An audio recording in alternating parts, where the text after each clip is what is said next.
Excited na nga ang mga tagahanga ng Sonara. Siyempre, isa sa mga tagahanga ng Sonara ay ang mga tagahanga ng SB19 dahil alam naman natin lahat ng sinusuportahan ng 18 ay related or malapit sa SB19.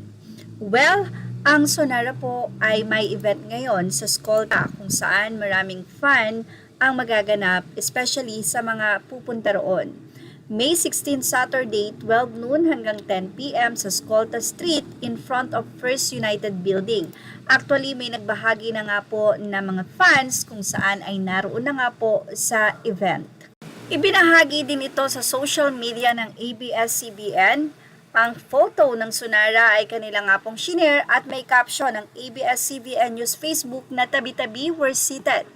1C Entertainment's newest girl group, Sonara, is ready to add some spice to the P-pop scene with the release of their single, Tabi. The original music video will be released on Saturday, May 16. Inaasahan ng very professional, energetic performance ng Sonara dahil tatak 1Z or tatak SB19.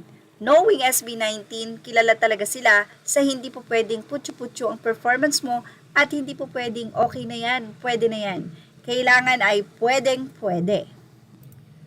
Samantala, narito po ang naging say ng ilang pang mga netizen. They say na you can call yourself successful when there are people who keeps pulling you down. In short, bashers. More bashers, more success. To those bashers out there, while you're bashing successful people and criticizing them, remember that you have your own life too. Better focus on your own life before putting others down. Congrats, Sonara. We are so proud of you. Stream Tabi Now.